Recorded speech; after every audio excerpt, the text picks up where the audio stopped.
I make a child sit before the spine is ready, if I make a child walk before the legs are strong, that's going to affect the child, isn't it? Therefore, learning has to be based on developmental stages if it has to be effective.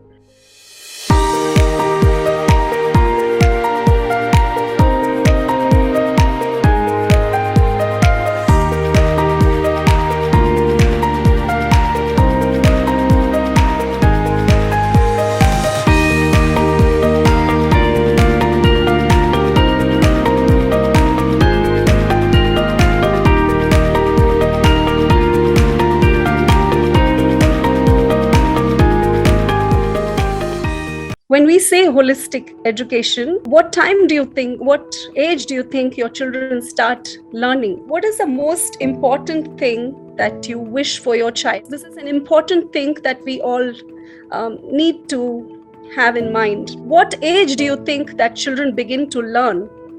We often don't realize that from the womb, the child is already learning.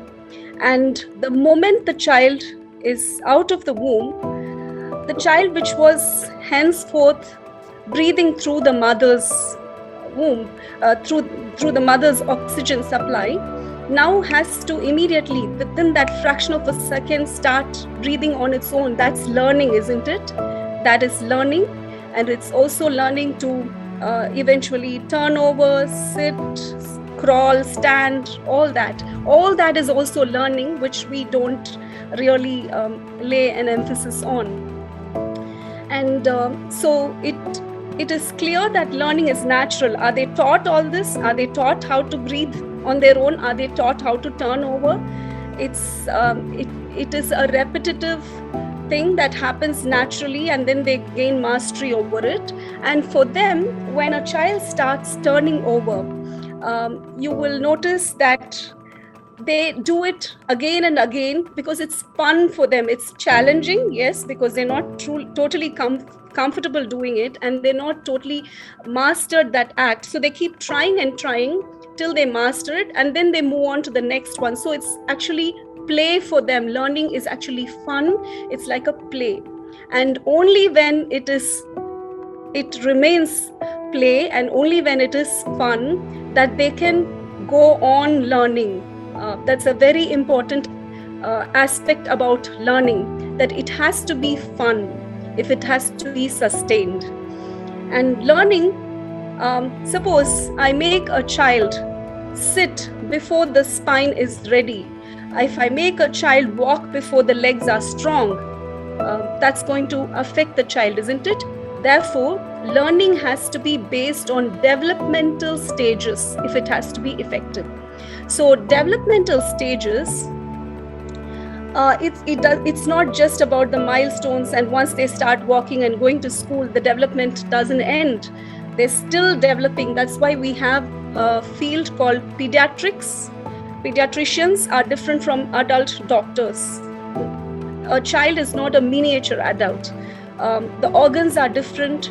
The way information is processed by a child is different from the way we process information. This we have to bear in mind, that developmental stages have a bearing on our learning ability. It has a bearing on our entire personality, including our behavior, our mental makeup, our physical ability. If my hand is only this long, I can't reach something too far away. It will physically strain me, and it's almost impossible, and that will lead to frustration. So this is very important to bear in mind. Sometimes we are unconsciously doing certain things with children, not understanding that that is a child. That's how the information will be processed. We only think from our point of view. That is the reason I asked the question, what is the most important thing you wish for your child? A lot of us have certain goals and objectives, and we look at our parenting style, our teaching style in that with that perspective. But what does the child need? Not what the child wants, but what does the child need? Because I might want to play as a child, I might want to play with fire, but what do I need? That's a very important thing. What the child needs at that age, at that stage. These are certain basic things I wanted to bring to notice. What do you understand by the term holistic education? We all have different definitions of what is holistic. Very simple thing. Holistic means it should encompass everything, isn't it? It should be education for life. So the topic of my, you would have seen the title, education versus education.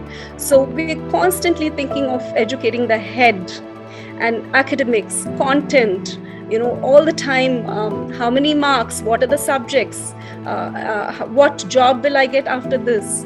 But holistic education is about education for life.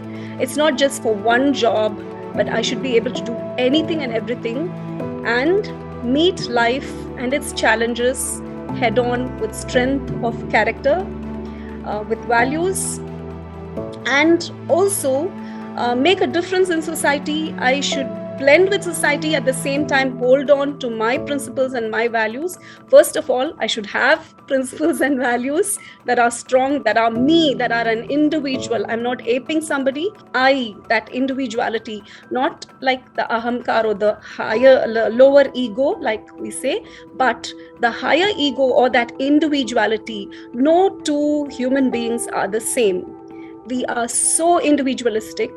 Unfortunately, of late, this individuality is getting reduced, though we think we're very egoistic in one way, we are going towards egoism, but in many ways we're aping. Why are you doing this party? Because that's how everybody does.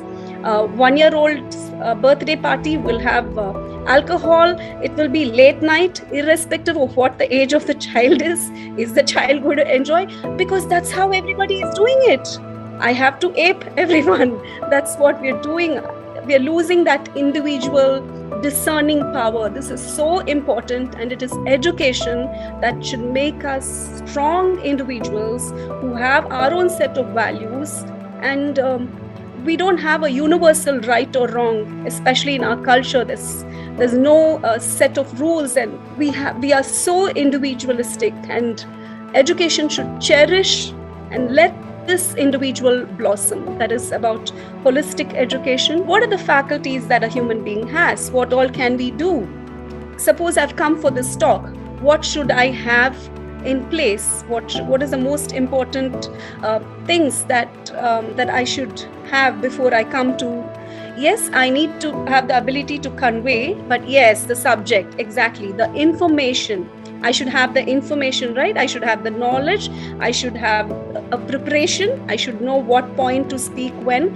I should have a lot of plans, right? So what can we call that? Can I call that thought process, thinking? Yeah, so I should have the ability to think. Okay, they mentioned in the introduction that I've done over 750 workshops.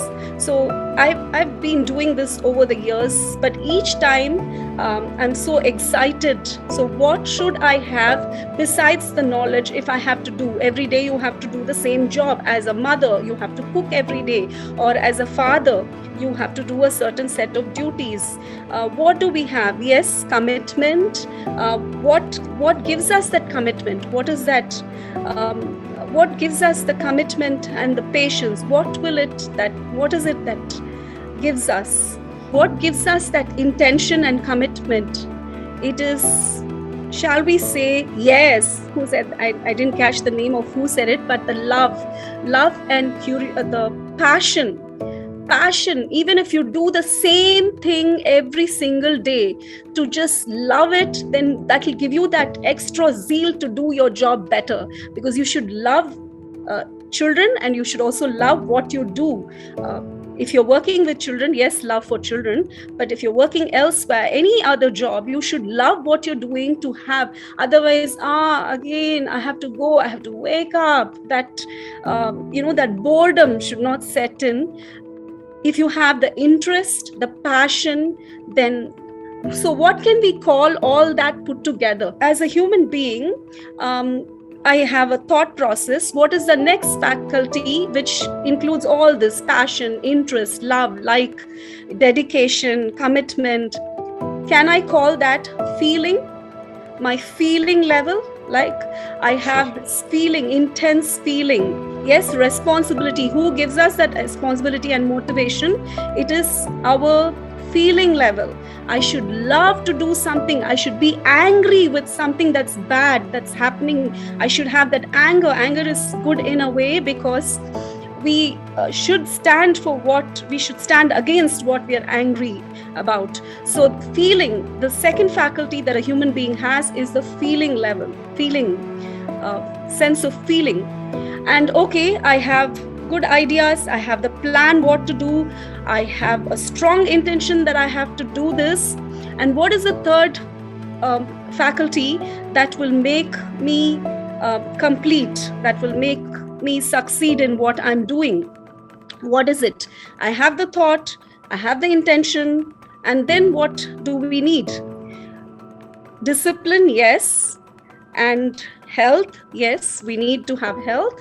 And yes, exactly, acting. I have to put my thoughts and my feelings into action. Otherwise, like our 5-year-old plans, they're beautiful plans, everything is great, the planning is good, we have a lot of we have a lot of feeling towards it. Ultimately, I have to get my willpower to implement it. Implementation, execution. So we have this talk, I have the ideas what to talk, I love what I'm doing, but ultimately I should know how to operate this laptop, I should know to use technology, I should be willing to learn if I don't know it earlier, and we should ultimately action. The last word in Bhagavad Gita, the last sentence that in Bhagavad Gita Lord Krishna says is, now Arjuna, go do. That's it, go do. We have to go do. Sometimes there is such a gap between our thoughts.